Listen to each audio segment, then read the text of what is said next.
नमस्कार, न्यूज 21 देख रहे हैं आप और मैं हूं आपके साथ अखिल। खबर दिन भर बुलेटिन में आपका स्वागत है। सबसे पहले बात करेंगे राजसमंद की। राजसमंद शहर के बीचों बीच शराब माफिया प्रशासन और कानून की आंखों में धूल झोंकते हुए रात 8 बजे के बाद भी धड़ल्ले से शराब बेच रहे हैं। वीडियो में साफ दिख रहा है कि एक दुकानदार अपनी दुकान का शटर काटकर खिड़की बना चुका है और उसी खिड़की से होल के अंदर से शराब बेची जा रही है। यह पहली बार नहीं है, इससे पहले भी मीडिया द्वारा इस पूरे नेटवर्क का खुलासा किया जा चुका है, लेकिन संबंधित विभागों और जिला प्रशासन की ओर से सिर्फ खानापूर्ति की गई, ना कोई ठोस कार्रवाई, ना कोई सख्त जांच। इससे आमजन में सवाल उठ रहे हैं कि कहीं विभागीय मिलीभगत तो नहीं। शहर में कई स्थानों पर यही तरीका अपनाया जा रहा है, कहीं दुकान के शटर आधे खोलकर तो कहीं खिड़की से रात 8 बजे के बाद शराब बेची जा रही है। प्रशासन की इस उदासीनता और ढीली कार्रवाई से ऐसा प्रतीत होता है कि अवैध शराब माफिया बेखौफ हो चुके हैं। स्थानीय लोगों का कहना है कि जब वीडियो में इतनी साफ सबूत है तो संबंधित विभाग और पुलिस मौन क्यों है। लोगों ने मांग की है कि इस पर तुरंत सख्त कार्रवाई की जाए और दोषियों को सजा मिले ताकि राजसमंद शहर में कानून का डर बना रहे। राजसमंद से ब्यूरो रिपोर्ट। जोधपुर एसीबी ने कार्रवाई करते हुए 25,000 रुपए की रिश्वत लेते हुए एक विद्युत कर्मचारी को रंगे हाथों गिरफ्तार किया है। आरोपी ने विद्युत कनेक्शन में लोड कम करने की एवज में 25,000 रुपए की रिश्वत मांगी थी। इसके बाद परिवादी ने एसीबी में मामला दर्ज करवाया। एसीबी ने मामले का सत्यापन करने के बाद आरोपी को पकड़ने के लिए जाल बुना। आरोपी ने नॉर्मल कॉल से ही बात करते हुए 25,000 की मांग की, जिसके बाद एसीबी इंस्पेक्टर सुनीता डूडी के नेतृत्व में टीम ने आरोपी को रिश्वत लेते रंगे हाथों गिरफ्तार किया। फिलहाल एसीबी पूरे मामले की जांच में जुटी हुई है। जोधपुर से मनोहर सिंह की रिपोर्ट। मामला था और किस जो है कार्रवाई? देखिए, इसमें कल परिवादी ने हमें शिकायत दी थी कि परिवादी का लकड़ी का फर्नीचर वगैरह बनाने का कारखाना था, जिसमें पहले उसने 31.5 हॉर्स पावर का कनेक्शन ले रखा था। वर्तमान में उसके वहाँ पे कार्य बंद है, उसको आवश्यकता नहीं, इसलिए उसने लोड कम करने के लिए जो AN कार्यालय नांदड़ी का है डिस्कॉम का, जोधपुर विद्युत वितरण निगम लिमिटेड का, वहाँ पर इसने एप्लीकेशन दी थी। वहाँ पर हेल्पर सेकंड जो है तेजाराम, जो आरोपी है, उसने उससे इस काम के बदले में लोड कम करने के लिए 29,000 रुपए रिश्वत राशि की मांग की थी। और अभी तक जो प्रारंभिक पूछताछ में ये भी सामने आया कि पहले भी ये इस तरह से छोटे मोटे काम के लिए अवैध राशि वसूल करता रहता है। और कल जब हमें शिकायत प्राप्त हुई तो हमने इसका सत्यापन कराया, मांग सत्यापन हो गया। उसके बाद आज ट्रैप कार्रवाई करते हुए हमारे जो इंस्पेक्टर है, ट्रैप कर्ता अधिकारी सुनीता डूडी, उनके नेतृत्व में टीम ने पावटा सर्कल के पास ये आरोपी जो है वो परिवादी से पैसे लेने के लिए पहुंचा था। इसको वहीं पे रिश्वत लेते हुए 25,000 रुपए की रिश्वत लेते हुए रंगे हाथों गिरफ्तार किया गया है।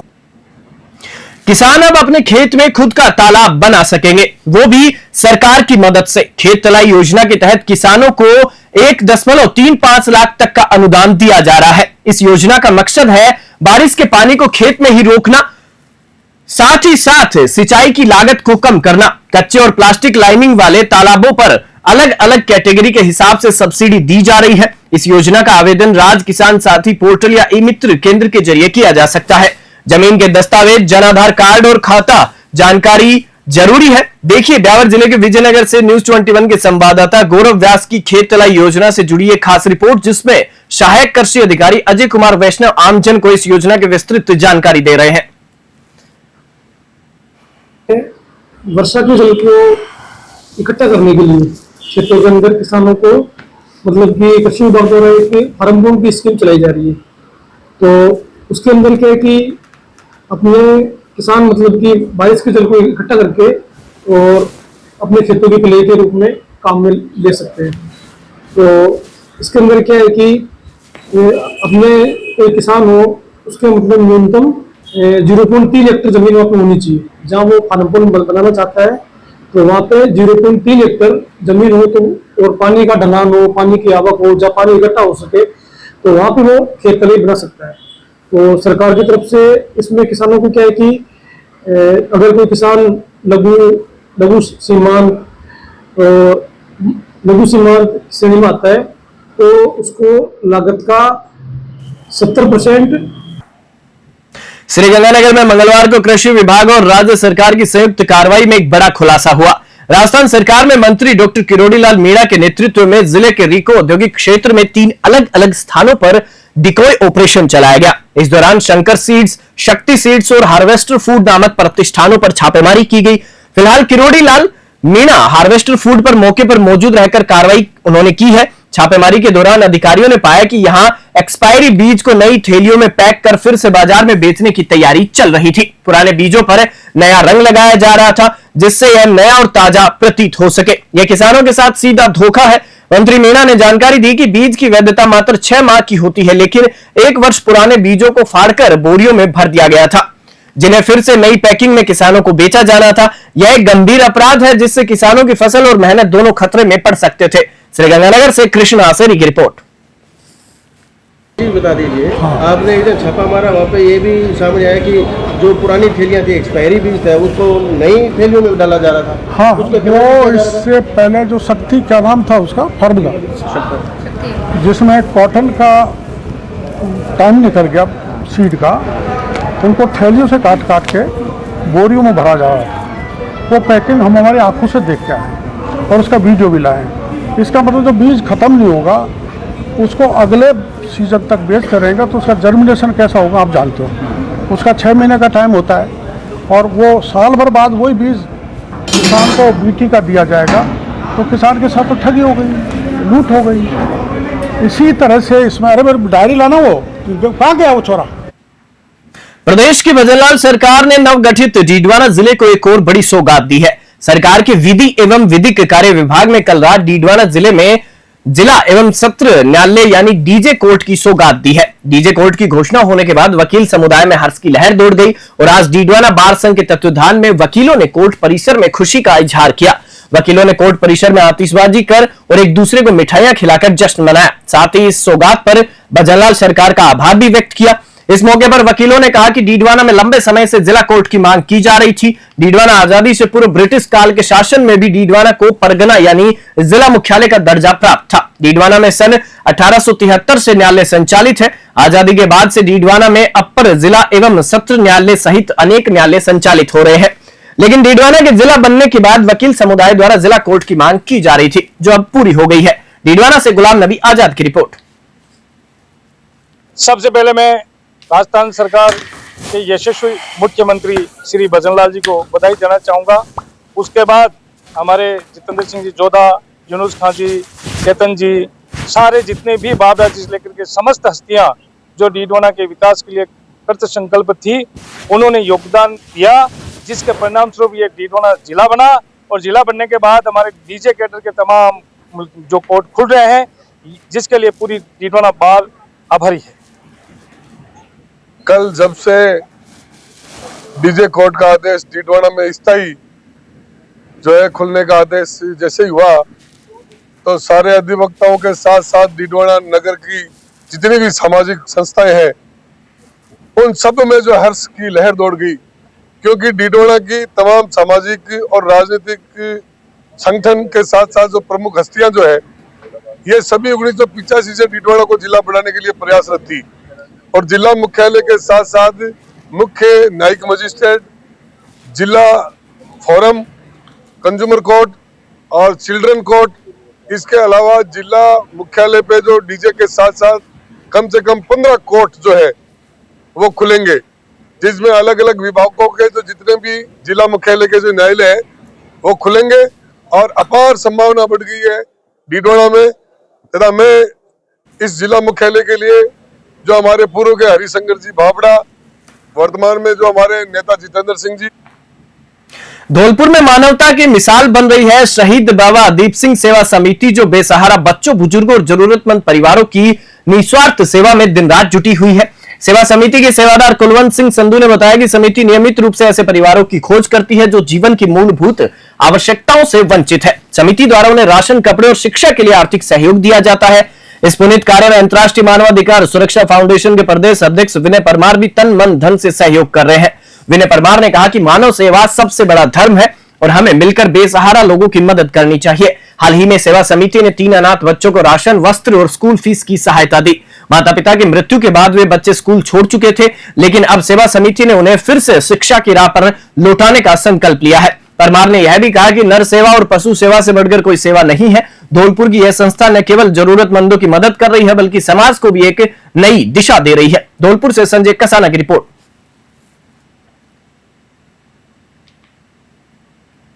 बांसवाड़ा जिले के गढ़ी थाना क्षेत्र में एक होटल में कार्यरत नेपाली युवक प्रेम पर चाकू से हमला करने के मामले में पुलिस ने तेज कार्रवाई करते हुए 24 घंटे के भीतर तीनों आरोपियों को गिरफ्तार कर लिया है।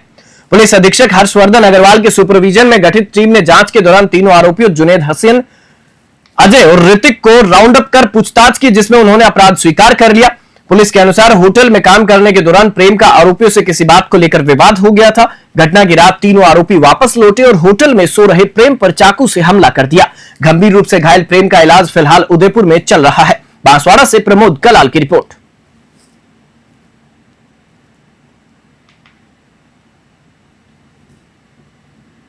हनुमानगढ़ के गोगामेड़ी कस्बे से सनसनीखेज मामला सामने आया है। दिवंगत सुखदेव सिंह गोगामेड़ी के घर के पास कुछ अज्ञात कार सवारों ने फायरिंग की कोशिश की। जानकारी के अनुसार संदिग्ध युवक पहले गोगामेड़ी के घर की ओर गए, इसके बाद स्मृति स्थल पर जाकर फायरिंग का प्रयास किया। खेतों में काम कर रहे स्थानीय लोगों ने तुरंत इसकी सूचना दी, जिसके बाद हरकत में आई पुलिस मौके पर पहुंची। गोगामेड़ी की पत्नी शीला शेखावत भी तत्काल घटनास्थल के लिए रवाना हो गई। मौके पर नोहर एएसपी राज कंवर भी पहुंची और घटनास्थल का जायजा लिया। पुलिस द्वारा इलाके के सीसीटीवी कैमरों की फुटेज भी खंगाली जा रही है। बताया जा रहा है कि संदिग्ध बदमाश हरियाणा की ओर भागे हैं। पूरे मामले की गंभीरता से जांच की जा रही है और जल्द ही आरोपियों की पहचान कर कार्रवाई की जाएगी। गोगामेड़ी से विनोद चौधरी की स्पेशल रिपोर्ट। कल मैं हैदराबाद गई हुई थी, तो रात को मैं लेट पहुंची। गोगामेड़ी जाने का मेरा प्रोग्राम था, लेकिन किसी कारणवश मैं नहीं जा पाई। और आज सुबह ही जैसे मेरे पास अर्ली मॉर्निंग फ़ोन आया कि हमारे जो स्मृति स्थल और जहाँ घर बना है वहाँ पर कोई फायरिंग करने के लिए 3-4 लड़के आए जो छोटी गाड़ी में थे। पिस्टल निकाली, उन्होंने फायर किया या नहीं किया वो पुख्ता अभी तक पता नहीं चला है। उसके बाद मैंने जो हमारे प्रशासन की टीम थी उनसे फ़ोन करके उनको अपनी पूरी जानकारी बताई कि ऐसे ये हुआ और ऐसे ये हुआ। अभी वहाँ पर कार्य चल रहा है और जो भी स्थिति रहेगी वो मैं आप लोगों से शेयर करूँगी। जरिए टेलीफोन मुझे सूचना मिली कि गोगामेड़ी थाना क्षेत्र में 9 डिब्बे है, तो वहाँ पर जो सुखदेव गोगामेड़ी स्मारक स्थल है वहाँ पे कोई फायरिंग हुई है। आल्टो कार से सवार व्यक्ति थे जिन्होंने फायरिंग की है और स्मारक स्थल के पास में ही उनका जो शीला शेखावत है उनका मकान का भी निर्माणाधीन है, मकान उसका काम चल रहा है जिसपे कि लेबर वर्क कर रही है। घटना की सूचना मिलते में तुरंत मौके पर रवाना हो गई और एसएचओ को कहा कि तुरंत आप घटनास्थल पे पहुंचे और फटाफट वहाँ के उसके कैमरे चेक करवाए गए। लोगों से, आस पड़ोस के लोगों से वहाँ से पूछताछ की गई। जो निर्माणाधीन मकान है वहाँ लेबर से पूछताछ की तो लेबर ने कि फायरिंग की कोई हमें ऐसी कोई आवाज़ नहीं सुनाई दी। फिर उनके पास में ही अड़ोस पड़ोस से पूछताछ की तो उनके पड़ोस में ही शीला शेखावत के परिवार का ही बच्चा है, तो उसका दोस्त था वो के शंटी शेखावत। उसने कहा कि मैं वहाँ पे टंकी पे पानी पी रहा था और यहाँ पे इस तरह से एक व्हाइट कलर की ऑल्टो कार गुजरी है। धौलपुर जिले की राजाखेड़ा पंचायत समिति के ग्राम पंचायत समोना में उपखंड अधिकारी वर्षा मीणा ने मंगलवार को प्राथमिक स्वास्थ्य केंद्र समोना का औचक निरीक्षण किया। निरीक्षण के दौरान उन्होंने lab room, delivery room, medicine store, दवा वितरण कक्ष, शौचालय सहित संपूर्ण परिसर के अंदर और बाहर की सफाई व्यवस्था का अवलोकन किया। स्वच्छता व्यवस्था को संतोषजनक पाते हुए एसडीएम ने स्टाफ की सराहना की। इसके साथ ही उन्होंने निर्देश दिए कि जो बच्चे अब तक नियमित टीकाकरण से वंचित हैं उन्हें रूटीन टीकाकरण दिवस पर अनिवार्य रूप से टीके लगाए जाएं। उपखंड अधिकारी वर्षा मीणा ने स्वास्थ्य केंद्र में मैन गेट लगवाने को भी निर्देश दिए और साथ ही साथ निरीक्षण के समय चिकित्सा प्रभारी डॉक्टर ताराचंद ब्राह्मी के साथ मोहन प्रकाश शर्मा, वीरेंद्र शर्मा, राजकुमारी, राहुल राणा, समाकोरी नायक, विजय लक्ष्मी, अमरीश शर्मा सहित स्वास्थ्य केंद्र का समस्त स्टाफ मौजूद रहा। धौलपुर से संजय कसाना की रिपोर्ट।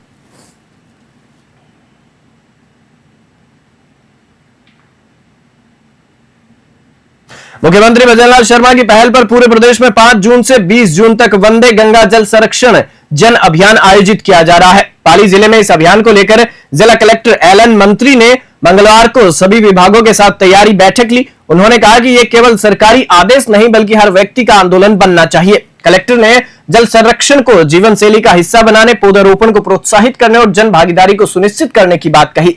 अभियान के पहले दिन यानी 5 जून को गंगा दशमी और पर्यावरण दिवस पर रैली, रन फॉर एनवायरमेंट, पौधारोपण, जल स्रोतों की सफाई, द्वीप प्रज्वलन, निबंध प्रतियोगिता, नुक्कड़ नाटक जैसी कई गतिविधियां आयोजित होंगी।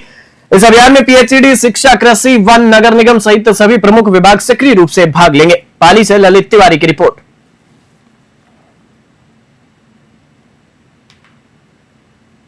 चाकसू में शिक्षा के क्षेत्र में उल्लेखनीय योगदान देते हुए आरवीए स्मार्ट स्कूल और कॉन्सेप्ट कोचिंग क्लासेस ने एक भव्य सम्मान समारोह आयोजित किया। इस कार्यक्रम में कक्षा 5वीं, 8वीं, 10वीं और 12वीं के उत्कृष्ट प्रदर्शन करने वाले विद्यार्थियों को सम्मानित किया गया। कक्षा 10वीं में ईशिका जहांगीर ने 96% अंक लाकर चाकसू ब्लॉक टॉपर बनने का गौरव प्राप्त किया, जबकि निधि सावरिया ने 94% अंक हासिल किए। कक्षा 12वीं में नेहा प्रवीण ने 92% और मोहित सैनी ने 90% अंक प्राप्त कर विद्यालय और अभिभावकों का नाम रोशन किया। वहीं कक्षा 8वीं में विराट, चिराग, यशिका, आदित्य और काव्यांश सहित 6 विद्यार्थियों ने ए ग्रेड प्राप्त किए। कक्षा 5 में अब्दुल, दुष्यंत सहित कई बच्चों ने भी ए ग्रेड प्राप्त कर विद्यालय की गुणवत्ता को दर्शाया। कार्यक्रम के दौरान स्कूल डायरेक्टर लोकेश नानकानी ने होनहार विद्यार्थियों को सम्मानित करते हुए कहा कि परिश्रम ही सफलता की असली कुंजी है। इस अवसर पर विद्यालय स्टाफ और अभिभावकों की उपस्थिति ने बच्चों का हौसला और बढ़ाया। चाकसू से महावीर स्वामी की स्पेशल रिपोर्ट। बोर्ड परीक्षा का परिणाम आया है, अच्छे नंबर आपने लाया है और अच्छे नंबर लाने का क्या कारण था और आप क्या कुछ कहना चाहते हो बच्चों को, क्या मेरा नाम निधि सावरिया है, मैं क्लास 10 में पढ़ती हूँ। मैंने स्कोर किया है 94% मेरे 10th बोर्ड में। इन सभी का जो क्रेडिट जाता है वो जाता है हमारे स्कूल के स्टाफ को, जिन्होंने बहुत मेहनत की, उन्होंने हमें मोटिवेट किया एंड हेल्प की हमारी बहुत हमारी स्टडीज में। और अब क्या सपना आपका, क्या बनना है? मेरा सपना है मैं डॉक्टर बनना चाहती हूँ, मुझे नीट की तैयारी करनी है। 10वीं बोर्ड परीक्षा को लेकर आपका क्या कुछ कहना है? मेरा नाम ईशिका जहांगीर है, मैं आरवी स्मार्ट स्कूल में पढ़ती हूँ, क्लास 10th की छात्रा हूँ। मैंने क्लास 10th में 96 स्कोर किया है और ये सब क्रेडिट जाता है हमारे स्कूल के स्टाफ को, प्रिंसिपल सर को, मेरे पेरेंट्स को। मेरे पेरेंट्स ने मुझे बहुत मोटिवेट किया है। अब क्या सपना आपका, क्या बनना है? अब कुछ बनने का तो सपना होगा ना आपको, आगे क्या बनना है? मेरे को आगे जाके पायलट बनना है। 10वीं रिजल्ट को लेकर आपका क्या कुछ कहना है? स्कूल ने अच्छा रिजल्ट दिया स्कूल ने? देखिए सर, 10th क्लास के अंदर हम 96% के साथ पूरे चाकसू ब्लॉक में टॉप कर चुके हैं और इसका पूरा क्रेडिट हमारे स्टूडेंट्स के हार्डवर्क को और हमारी टीम को जाता है, क्योंकि जो लर्निंग सिस्टम हमारे स्कूल के स्टाफ ने जो टेस्ट सीरीज का जो प्रॉपर रिजल्ट उन्होंने निकाल के दिया और मात्र दूसरे साल में, ये बहुत बड़ी बात है, हमारे स्कूल को सिर्फ 2 साल हुए, दूसरे साल में ही हमने ब्लॉक टॉपर दे दिया। तो पूरा क्रेडिट मेरी टीम को जाता है और thank you so much to the parents जिन्होंने हम पे ट्रस्ट किया और बच्चों के हार्डवर्क से हम यहाँ पहुंच पाए। कुंभलगढ़ के महेश्वरी भवन में आयोजित धर्म सभा में राम सनेही संप्रदाय के अंतर्राष्ट्रीय विद्वान संत दिग्विजय राम जी महाराज ने समाज को सनातन संस्कृति के संरक्षण और राष्ट्र धर्म के पालन का संदेश दिया। उन्होंने कहा कि भारत में जहां लोग अपनी जड़ों से दूर हो रहे हैं, वहीं जापान जैसे आधुनिक देश के लोग टेक्नोलॉजी के माध्यम से सनातन धर्म का अध्ययन कर रहे हैं और राम राज्य की अवधारणा को समझने का प्रयास कर रहे हैं। संत दिग्विजय राम महाराज हाल ही में जापान यात्रा से लौटे हैं, जहां उन्होंने 9 दिवसीय भागवत सत्संग का आयोजन किया। उन्होंने बताया कि जापान के लोग आज भारतीय संस्कृति और दर्शन को वैज्ञानिक दृष्टिकोण से अपनाने लगे हैं। उन्होंने माता पिता से संतानों को संस्कारवान बनाने, धर्म और राष्ट्र के प्रति जागरूक रहने और सत्संग, जीव दया व सेवा को जीवन का लक्ष्य बनाने का आह्वान किया। कार्यक्रम में माहेश्वरी समाज, नवयुवक मंडल और महिला मंडल के प्रतिनिधि बड़ी संख्या में मौजूद रहे। बुधवार को प्रवचन का दूसरा दिन भी आयोजित किया जाएगा। कुंभलगढ़ से ब्यूरो रिपोर्ट।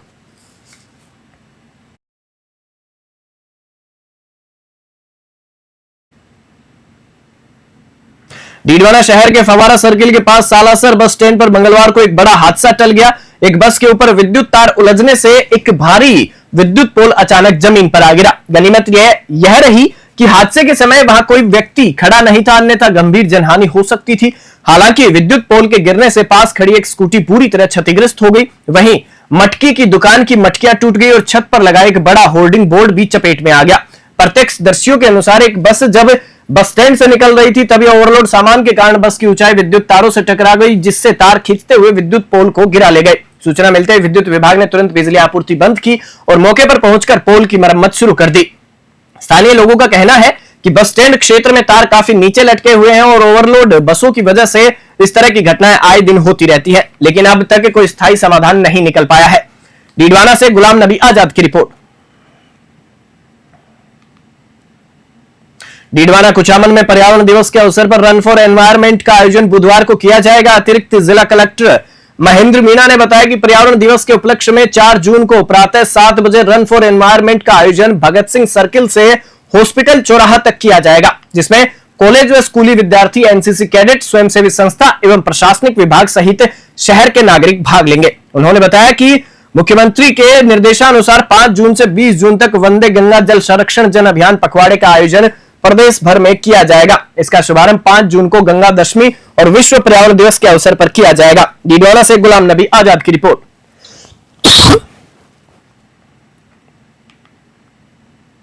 डीडवाना शहर के लाडनू रोड पर देर रात एक भीषण सड़क हादसा हुआ, जिसमें 38 वर्षीय युवक शिंबू रामपुत्र नानूराम निवासी सानिया की जान चली गई। जानकारी के अनुसार शिंबू राम अपनी बाइक से सुजानगढ़ की ओर जा रहा था, तभी तेज रफ्तार कार ने हाईवे पर उसकी बाइक को जबरदस्त टक्कर मार दी।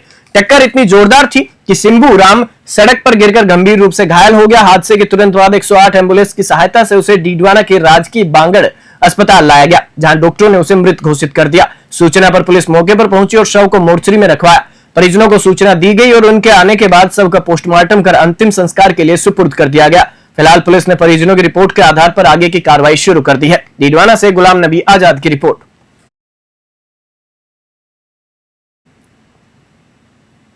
खबर दिन भर बुलेटिन में फिलहाल इतना ही। आप देखते रहिए न्यूज़ 21।